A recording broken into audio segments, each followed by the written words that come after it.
Everybody, it's Brent. Welcome back to In My Head channel, discussing all things that are in my head.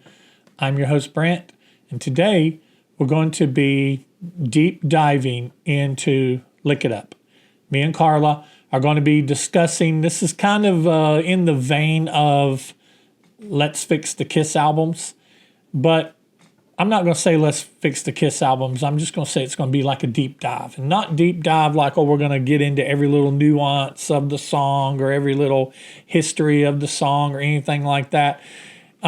This is just basically going to be us talking over the album, talking about what we like about it, what we don't like about it, what we would change about it if we had the ability to do that. If we'd been in the producer's chair with Michael James Jackson, kicked Gene and Paul out of the control room, and just me and Carla and Michael James Jackson in the control room, what would we have done differently for Lick It Up? So that's what we're going to be getting into today. Before we get into that, I'd like to welcome back current viewers, welcome new viewers to the channel. Be sure to like the video, subscribe, comment down in the comment section. Tell me your thoughts on Lick It Up, your first experience of Lick It Up. When did you first pick it up? And also, how would you change things? Would you rearrange the track listing? Would you change some lead singers on some songs? You may hear us talk about that in the video if you continue to watch. So be sure to comment and interact down in the comment section. I want to say thank you to my Patreons. Their names are scrolling on the screen. Thank you for my Patreons who subscribe and support the channel over at inmyhead.com or at patreon.com/inmyhead. You get behind the scenes videos, extended videos, things that doesn't show up on YouTube, things like that. So you can support the channel over there at patreon.com/inmyhead. You can also support the channel with the TeePublic store. If you see the merch down below you there, you can buy a sticker, a button, a shirt, a cap, or whatever. That helps support the channel as well. Pay for things that I need to have to keep going. As far as the OCD Corner, before we get into the video, OCD Corner, this week has been just kind of a weird week. We're starting to get towards summer. You know, we're in the month of May now, and we're starting to move our way towards those summer months. And summer months, I just kind of start leading into the summer months. I start thinking about things that might not necessarily be Kiss related or music related. I'm thinking about my pool and getting my pool open. You may see a pool opening video come up. I've always talked about doing a pool opening video, and I don't think I've ever done one. So you may see a pool opening video come up. And when I have my pool open, once I have it open and I'm out swimming in it, I like to listen to music.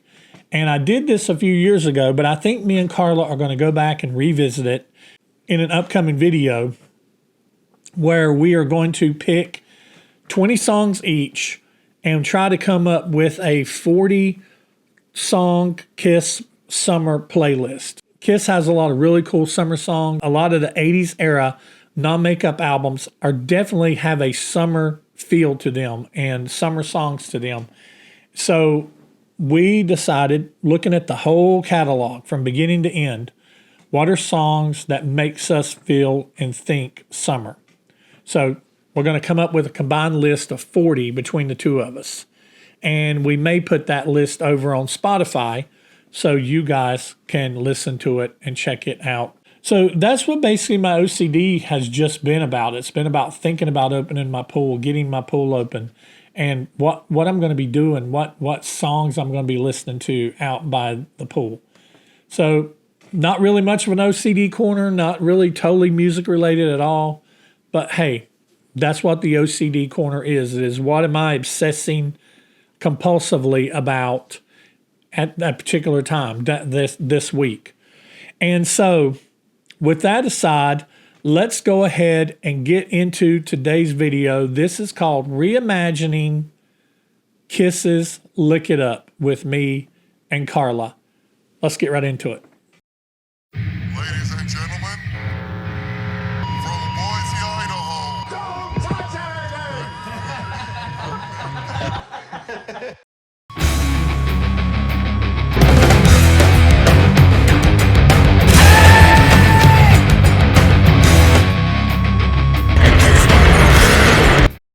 So we're back with Carla. We're going to be reimagining Kiss Lick It Up. So Carla, how have you been? I've been doing very well. How about you? Been good, been good. Starting to get into summer. Yes.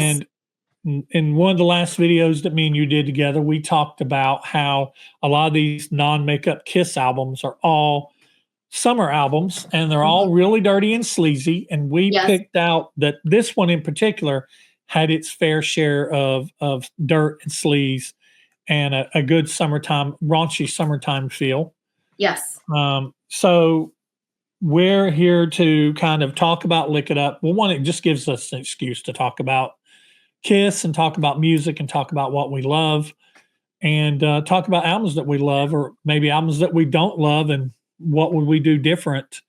And so for those of you who don't know, Lick It Up was recorded right after Kiss came off of the tour for Creatures. It was kind of a disappointing tour because they weren't filling arenas like they used to. I remember going and seeing Creatures, and we were on the floor, had great position. You didn't have seats on the floor back then. It was general seating on the floor. And the whole place was general seating. So you came in and found you a seat back then. But I saw them in Charlotte, the old Charlotte Coliseum, which is now the Bojangles Arena in Charlotte. And they had half of the arena curtained off, half.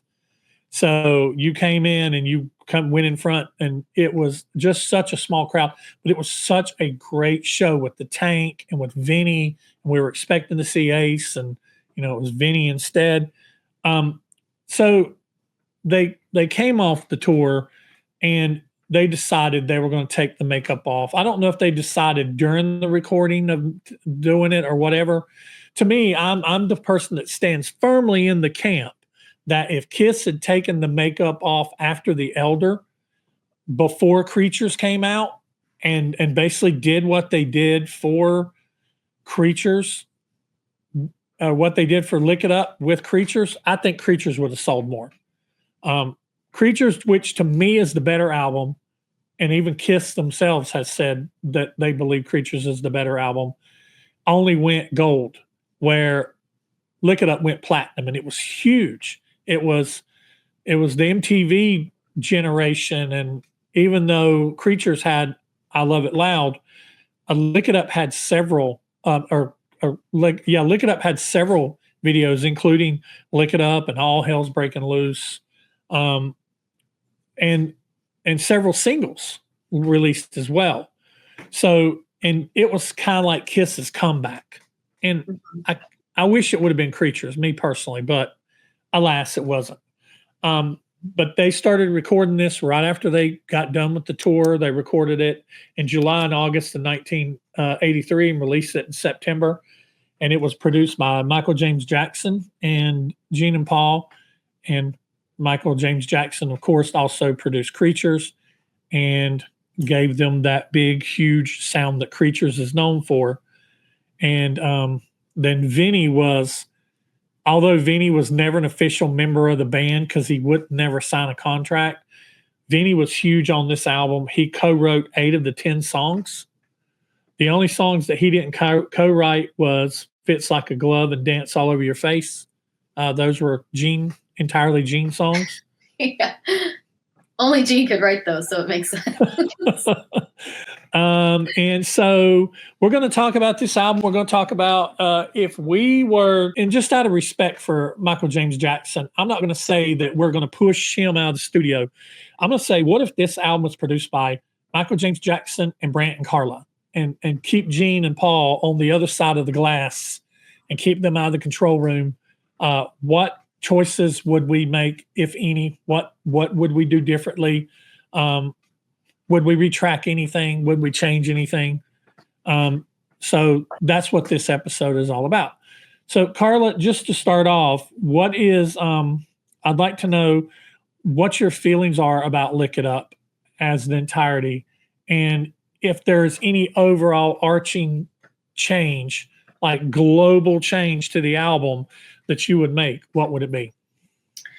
Yeah. So Lick It Up is one of my favorite Kiss albums. I love this album.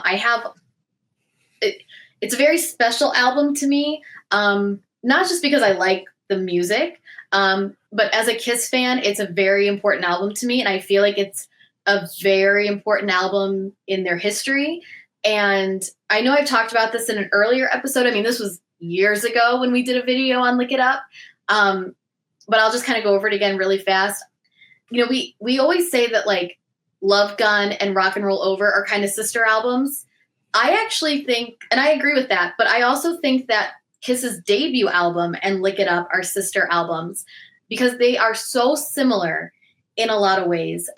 If you just take the album cover, you know, the album cover for the debut is a black background and just their faces, right? In the makeup. Mm-hmm. And with Lick It Up, it's a white background and them without the makeup. So it's kind of like the debut album of the non-makeup era. And even Gene is in the same position as he is on the debut album. He's third from the left. And just like the debut album, he's the first face you look at, right? Because he's got the big animated face. And just like in Lick It Up, third from the left, he's the first person you look at because he's sticking his tongue out. And I just love how they're kind of the similar album covers. I don't know if they were thinking about that when they came up with the album cover. Probably not. I'm probably looking far too into it. But I think Lick It Up was such a make or break it album for them. You know, this was the first the first album without makeup. This is the first album where they're kind of showing off their two new members. You know, with Creatures, Ace is still on the cover, even though he wasn't really there. And they kind of still had to pretend that Ace was around. Whereas this one, they're like, nope, it's Peter and Ace are gone. So it was debuting two new members. And then you also they had a lot to prove with this album. You know, can we survive the 80s? Can we survive with two new members? Can we survive MTV and make music videos? You know, they took their makeup off and on MTV. That was the first time anybody saw them without makeup, right? Was on MTV. It was to promote Lick It Up. They had like a whole special about it. So they really had a lot to prove with this album, and this was a make or break it album for them. If this album didn't sell, if this album tanked, I don't know what the future of Kiss would have been. So this album holds a really special place in my heart for that reason. They delivered. It was a very successful album, and it's one of my favorites. But overall, I would not change a lot. In fact, I really only have like two notes, two things that I would change about this album. And they're very nitpicky, but I love it. This is a very important album, not only to you, but to them as well. And it came out during that time where it was a make or break for them. Mm-hmm. This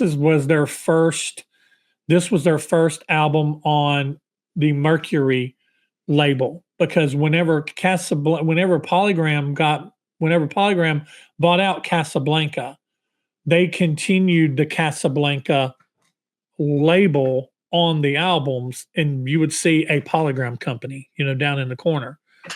But then with this album, it became the, you know, Mercury. It was a Mercury record. I agree.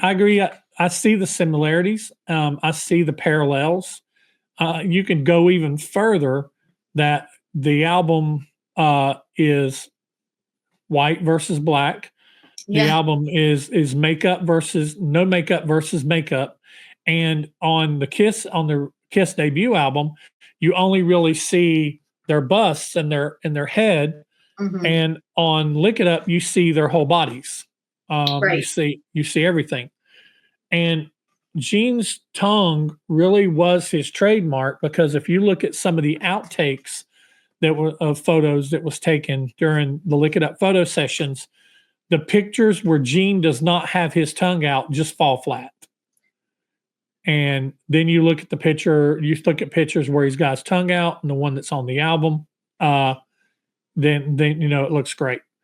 Mm-hmm. And you know, there's always been that speculation, you know, that Vinny was wearing a wig, that his hair wasn't that long yet, or whatever. Who knows?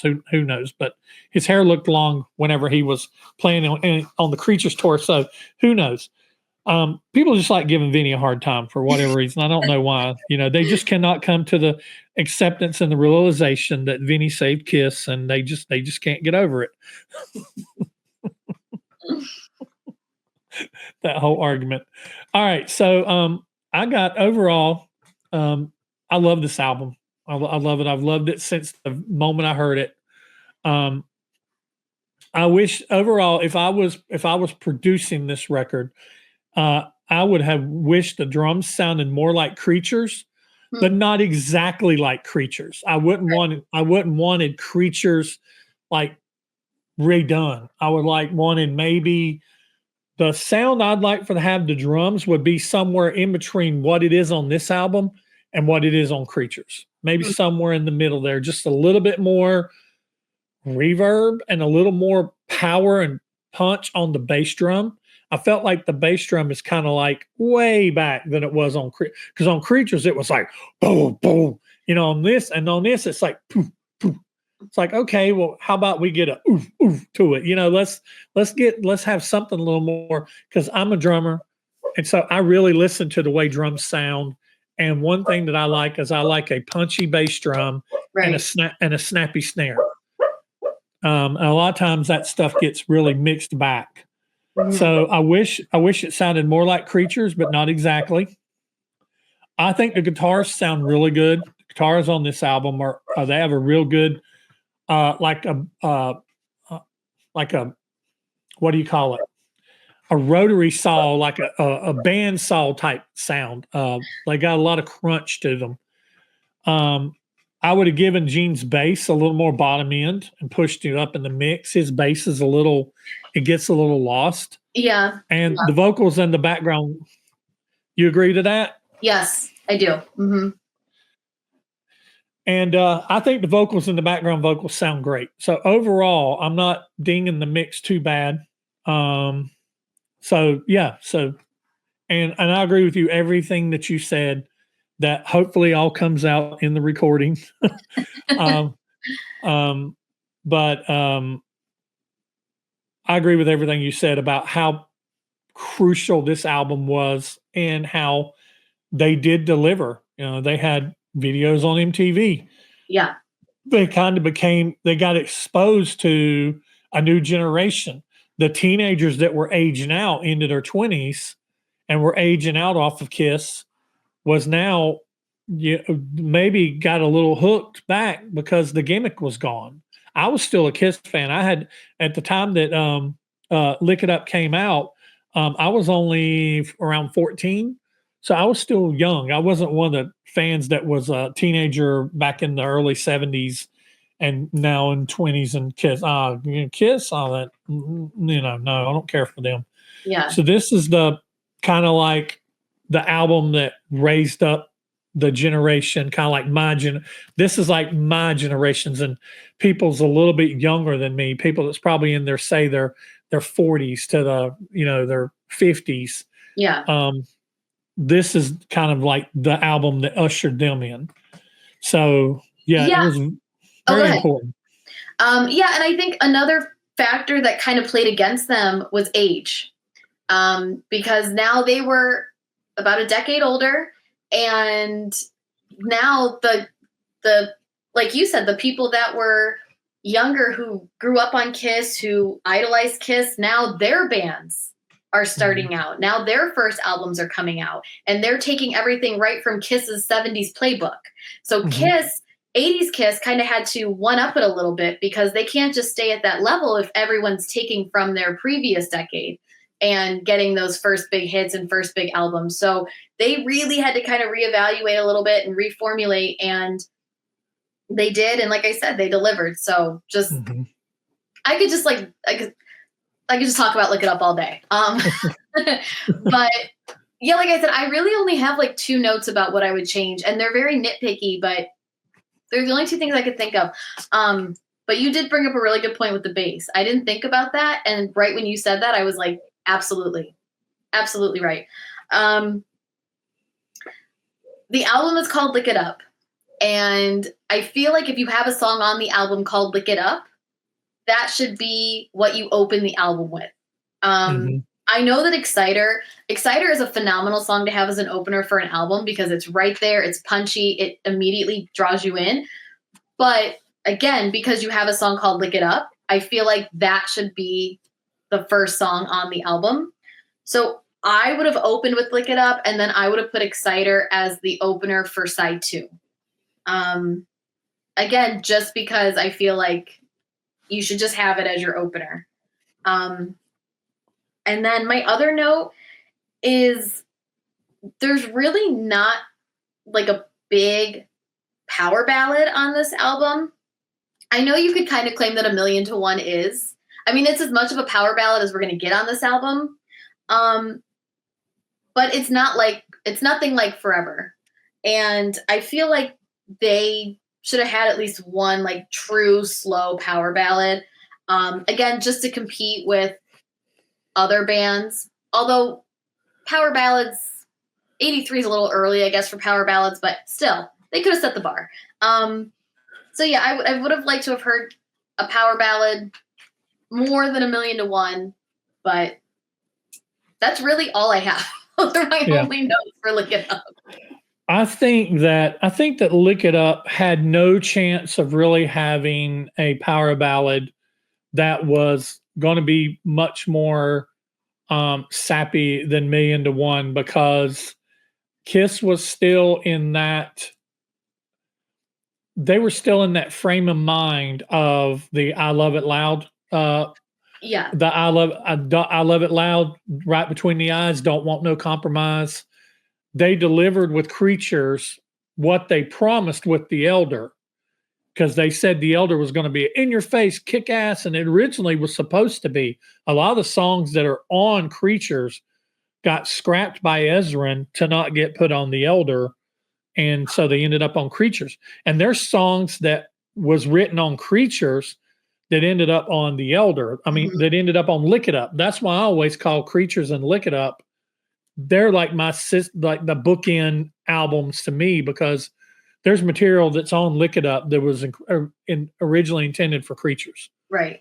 And there's stuff on Creatures that was originally intended for The Elder. So they were kind of in that place. But I don't think you were going to get anything. You weren't going to get a Forever, or you weren't going to get a Reason to Live or anything like that. And back in, let's see, this came out in 94. I mean, people weren't really doing power ballads yet. Right. Kiss already had bands like Wasp and Motley Crue and Rat ripping them off.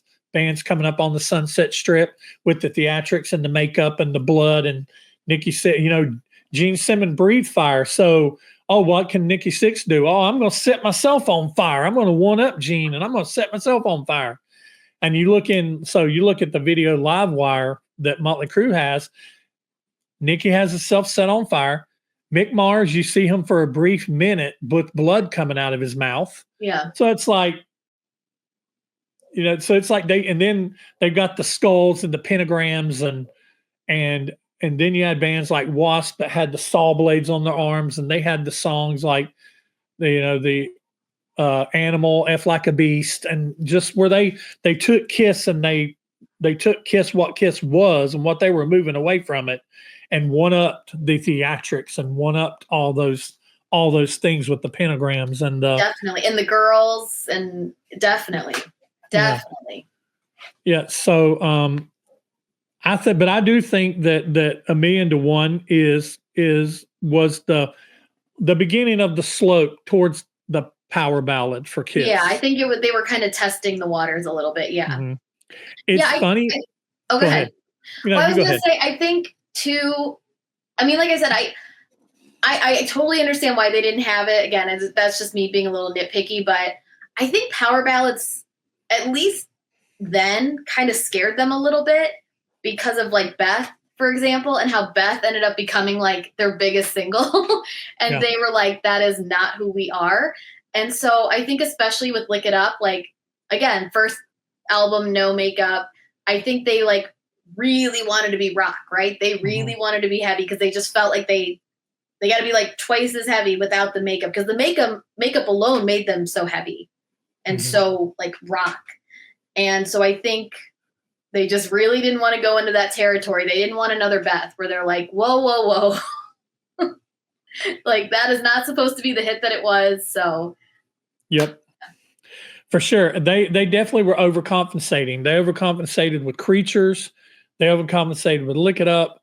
And by the time they got to Asylum, or Animalize, the problem with Animalize is that album where like Michael James Jackson, the only way he was involved in that album was producing the drums. And I think he did the worst on it than he did. It's like he had a good drum sound, like maybe a little over the top drum sound, like bombastic with Creatures, but it fit for what they were doing. The Creatures drums sound would not have worked on Lick It Up. So they had to tone it down, but I think it got toned down too much. By the time they got to Animalize, even though it's a great record, they were trying to redo what they felt like had made Lick It Up and Creatures successful, but they were at that point in time making a copy of a copy. Yeah. And if you work in photocopying or anything like that, if you're not copying the original or printing an original, if you make a copy of a copy of a copy, it eventually gets unlegible. Right. And it's so far removed from what the original was that it doesn't look anything like it. And I think they kind of did a little bit of a reset with Asylum. That's why I think Asylum was a little bit better album than Animalize, but it wasn't as good as Lick It Up or Creatures. So, and then they get, this isn't a 80s episode, but we're in the 80s. But then by the time you get to Crazy Nights and Hot in the Shade, they're just they themselves have said they're just trying to do whatever Bon Jovi's doing or whatever. Yeah. Who else is big? Def Leppard. Because that's why you got songs on there that sound like Bon Jovi, sound like Def Leppard. They were trying to chase a trend, rather than blaze one. Yes. And blaze a trail. And so they made some not great decisions in the 80s, but I think they made a lot of really good decisions on Lick It Up. Yes. It's funny you mentioned the track listing. I was going to talk about this last, but I'll talk about it first since you brought it up. So you said that you would have, I would have retracked this album drastically because I don't like the fact that the album ends with 3 Gene songs straight. Right. It gets a little monotonous to me. Yeah. Yeah. But before I talk about track listing, I'm going to talk about what I would have changed in songs because I would have suggested a little bit more changes than you. And I want to see what you think of, because me and you, we're sitting in the control room and we're having a conversation. So let's see what would happen. So the way they tracked it started with Exciter, and the working title was You, for whatever. And Rick Derringer, they brought Rick Derringer in to play the solo. And Vinny said that he recorded a solo that he liked better. And I've actually heard that demo of Vinny's solo, and it almost sounds like, to me, if you go find it, to me it sounds like Rick Derringer listened to Vinny's solo and then tried to do something along those lines and put a spin on it. And to me, the Exciter solo doesn't really sound like a lot of the other solos. It's like it kind of sticks out, even though it's a great solo, kind of sticks out like a sore thumb. So I would have pleaded for Gene and Paul to keep that original Vinny solo. And that way there would have been no outside musicians on this album. Right. There would have been there weren't any outside writers. Everybody that was in KISS wrote this album. Vinny was a lot of it. So Vinny was such an impression on this album, bringing in songs that he either wrote from the beginning or helping Gene and Paul out on some of their, and Vinny's a rock guy. Vinny, and so he would have tried to rock some things up a little bit. So I would have kept the Vinny solo in Exciter. But I think Exciter's a great song. But I wouldn't have, we'll talk about track listing in a minute. Not for the Innocent, is second song. You got any thoughts about Exciter? You want to throw in real quick? Nope. Okay. All right. Not for these innocent. This was demoed during Creatures. Have you ever heard the Creatures demo? Probably a long time ago. I don't remember it though. It's the one where Paul and Gene both sing on it. Like Gene sings the verse, and then Paul comes in and sings, "We're not for the innocent." Yes. Okay. That is what would have went on Lick It Up. That would have went on Lick It Up. Gene sings the first verse, then Paul sings the chorus and sings some of the other verses. I would also made the decision to not make this a post makeup demon song. Because that's what I feel like Not for the Innocent is. But I think Gene was trying to hold on to that identity. Yeah. And I would have made it better for the album rather than better for Gene himself, because we all love when Paul and Gene sing together. Yes. When they sing backwards and forwards. And it would have been good to see them do that on this record. So I love the Creatures demo. I would have made it just like that. Mm-hmm. Look It Up, title track, lead single that almost wasn't. Vinny came in with this riff and the chorus, and Paul didn't like it. And, he talked to Gene about it, talked to Michael about it, and they persuaded Paul to do it. What I would have done with Lick It Up is I like the way they do it live, where it's a little faster because it just gun. Yeah. It's a little drudging. It doesn't really have a groove. But I like it faster. So I would have sped up the tempo a little bit. And instead of having that long intro, I'd have had him start it off, Paul a cappella. Don't want to wait till you know me better. And everybody just come in all together. That's how they do it live. And I always love the way it sounds live. So I would have done that. And given it a real solo. Yeah. That's true. Giving it a real solo. And they could have done that and still had that build up of whoa, lick it up that they do. So give it a real solo. Young and Wasted was originally titled Moth to a Flame. It was written by Gene and cleaned up by Vinny. I would have pressed for Gene and Paul to have Eric sing this lead because he did it live.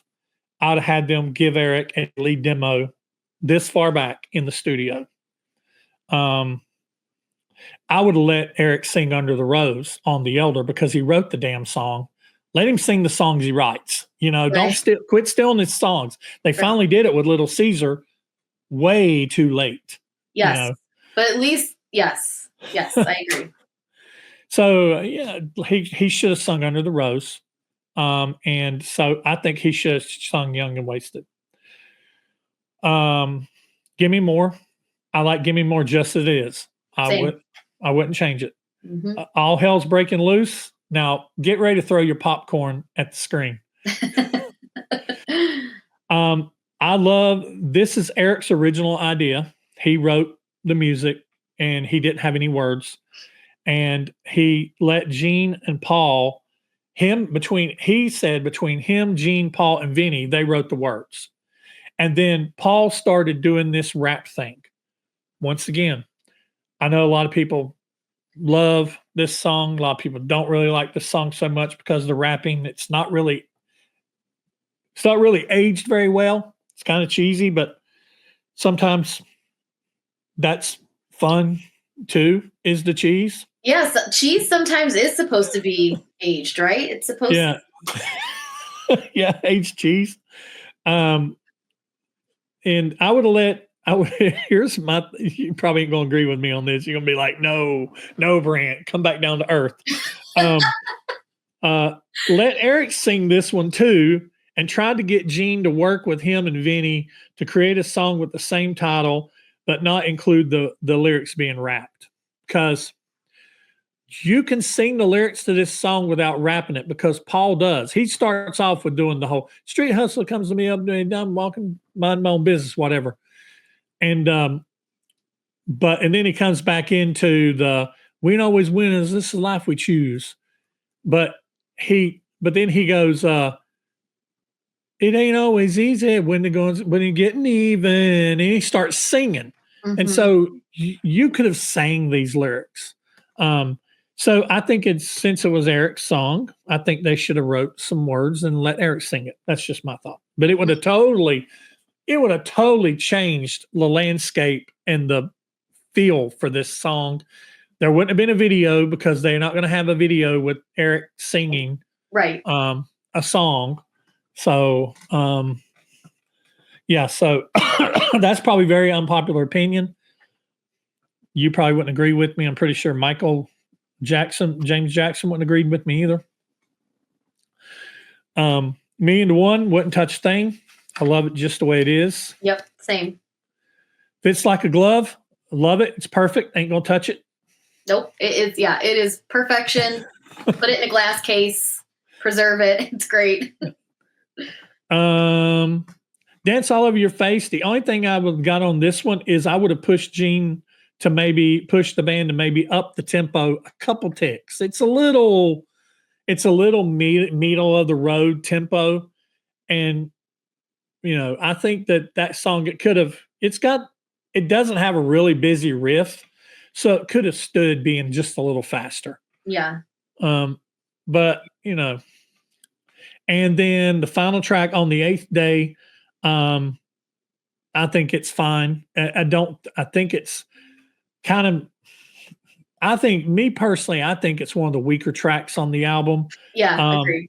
But that was actually a song that he had some stuff from his pre-Kiss days in it when he was in Warrior. And I would have maybe, I don't know. I don't know if there's much I could have done for it. I've just been like, yeah, just do it. And I would have retracked the album this way. Because, like I said, you got 3 Gene songs. Because you have let's see. You have a Paul song, then a Gene song, then a Paul song, then a Gene song, then a Paul song, then a Gene song, then a Paul song, and then a Gene song, Gene song, Gene song. Yeah. Yeah. So I would have done it this way. I would have, and immediately you don't agree with me, but I would have started it with Exciter, had Paul sing it, Not for the Innocent, Gene. That's what I had second, which is typical. It's the same. And then third, I would have put Eric's version of Young and Wasted as third, because coming off of that drudging, lurking, lunking song of Not for the Innocent, then you hit Young and Wasted. You hit an upbeat song with Eric singing. And then I would have moved, I would have had Gimme More following Young and Wasted, because it's another upbeat song. Mm-hmm. And then I would have ended the first side of the record, or first side of the cassette, with Fits Like a Glove. Ended off strong. Yeah. I definitely think Fits Like a Glove should have been way higher. Higher. Yeah. I do too. And then I would have done I would have did a very old school trick. You being a radio DJ, you've seen this many times, where they put the title track on the first side, the first song of the second side. Yeah. I think they did that with Love Gun. I think Love Gun's the first song on the second side. Yeah. I think we talked about that in our Love Gun video. Yeah. They did that. That was an old school trick where they made you wait till halfway through the album to get to the title track. Yeah. And so I would have put Lick It Up as the first song on the second side, starting with the Paul song. Then I would have put All Hell's Breaking Loose, sung by Eric. Even if it's sung by Gene, and then Dance All Over Your Face. That's 2 Gene songs in a row. If we have Gene sing it. And then I would have stuck A Million to One. I like A Million to One being later in the album rather than earlier. I like it being later in the album. Then it makes it basically the next to the last track. And then Dance All Over Your Face, keeping it as the last track on the album. I don't really like that decision, but it's the best track listing that I really could come up with that I liked. One thing that I noticed that Kiss had a tendency to do, and it was, I'm going to blame it on Gene because it was very largely Gene's fault because Gene was kind of checking out during this time, being Mr. Hollywood during Lick It Up and especially during Animalize and Asylum. And he really didn't kind of come back until Revenge. But a lot of Kiss albums in the 80s, they kind of go downhill and they do what I call petering out when it gets towards the end of the album, to where they start off really good and they have some moments of brightness, but then by the time you get toward like halfway through the second side, it's just dive bombing.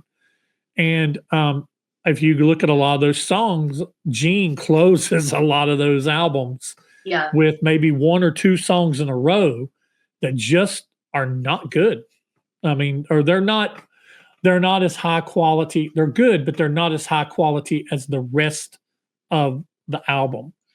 They're not as high quality as Paul's. They're not as high quality as maybe Gene gets to where he just has maybe one or two good songs in an album, and then his other two to three songs are almost filler. Yeah. Yeah, I was going to mention that too. I mean, this is kind of the last, I feel, I could be wrong, but I feel like this is kind of the last 80s album where Gene's really kind of present. Mm-hmm. Whether he actually physically was or not, I hear so much of Gene on this album. And, you know, I think after that, yeah, he kind of wanted to do the acting thing a little bit. He started having kids. He was adjusting to a whole new life. So he was kind of in and out at that point. And so Paul really had to kind of take over, and Paul really had to like play double, you know, he had to be the singer. He had to be the songwriter. He had to be the performer. He had to be the one, you know, really in front of the camera. And so I think with Lick It Up, that's another reason why it has this special quality, at least to me, because I still hear Gene so much on this album and in the videos and on the album cover. And it's kind of the last glimpse of pure Gene we get in the 80s until later. There's glimpses throughout, but this is kind of, I feel like, the last big like package of Gene. That sounded awful. The last big package.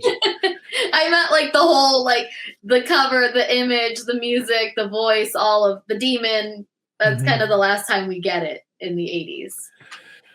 Yeah. Gene really, Kiss had become a side project to Gene. Yeah. And it was still Paul's livelihood and his identity. And so it was something that he was not going to let fail. Yeah. And I think a lot of people too I know we're kind of getting off topic, but that's okay. That's okay. Who are we to ever stay on topic? But right. I think a lot of people are, at least I've heard some arguments about, you know, very like pro Ace people who are like, why was it okay for, you know, Paul to have so much animosity towards Ace for kind of being in and out, but it wasn't a big deal for Gene to be kind of in and out. And I think Paul knew that Gene, I'm not putting Ace down at all. Ace is my favorite, but I think Paul knew that he had a lot more in Gene in terms of like, again, the whole thing. Whereas Ace was he just wanted to be a musician in a band. You know, he didn't even care about the makeup or any of that. Whereas like Gene was for all of it. So I think Paul knew that. And then also with Ace, it was a drug and alcohol problem. Whereas with Gene, it wasn't that. And I think Paul let that stuff slide a little bit more. But at the end of the day, yeah, I mean, Paul really did have to take over, but I feel like Lick It Up is like the last time we really get the full contribution from both Paul and Gene, at least for the 80s until Revenge. Until Revenge. Gene was fully back in Revenge. Like, yes, the kids he had his children. He, you know, kind of realized the acting thing might not be what I think it's going to be. I got to kind of come back here full force. This is my meal ticket. And he knew that. Gene and Paul are probably the closest thing that you can have to two men being brothers. They're an example of two men being brothers that aren't brothers. They're literally brothers from another mother. Right. But so that gets you a lot when it comes to you overlooking things you overlook the other person's faults. and they overlook yours. Yeah, So, and I think Gene and Paul, at least I hope, they recognize the importance of Ace and Peter at the beginning, and they recognize that the band might not have survived as long as it did without those two, and I have a little bit of a hot take, and I won't go too far into it, but I think that there was a little bit of jealousy, especially between Paul and Ace. I think Paul was a little bit jealous of Ace and his guitar abilities, and the fact that his solo album sold more, and the fact that a lot of people were wearing Ace makeup and wanted those guitar solos. And I think there was a little bit of jealousy there, but what if Ace wouldn't have left, right? mm-hmm. What Right. if we had Ace on Lick It Up? Yeah. What would that have sounded like? Oh, yeah. You look at Ace solo albums in the 80s and you get maybe a little taste of what it would have sounded like. But even if we would have gotten one Ace song on Lick It Up, what would that have sounded like? That would be, if we could go back in time, right? But yeah, that would be really cool. If you're not like a solo album person, if you haven't heard Ace's solo work, especially in the 80s, please listen to it. It's so good. No matter what was going on in his life at the time, he was able to still get in the studio and make good music. And just please listen to it if you haven't already. It's so good. Yeah. I mean, he's got some albums that's got some very questionable songs on it. Songs like Dolls. I love Dolls. You know what?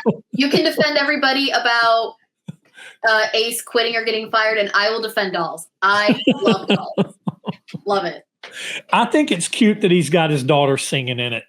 Yeah. All right, so that's all we've got for this one. Tell us about Lick It Up down in the comments. Would you retrack it? What songs do you like? What songs do you not like? What would you do differently? How would you reimagine Lick It Up if you could? What do you not agree with us? What would you throw popcorn at us about? Do you think Ace has ever been fired from Kiss? Do you think Vinnie Vincent saved Kiss or not? All those controversial things. Does Ace still own his own makeup? Whatever you want to throw down in the on a scale from 10 to 10, how much do you love Dolls? Yeah, on the scale from 10 to 10. Yeah, fight Carla no, don't fight Carla. I will delete your comment if you fight Carla. Oh, I don't care. Go ahead. Who cares? Go ahead. I love the comments about, I'm glad you got Carla's back in your videos. She's pretty.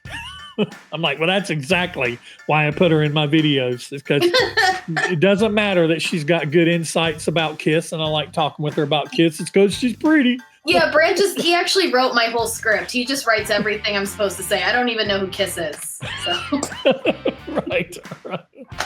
Right. Who Kiss is. Yeah. All right. Well, that's all we got for this one. We appreciate you watching. We'll be back with something in the future. Sometimes we pop off ideas for videos.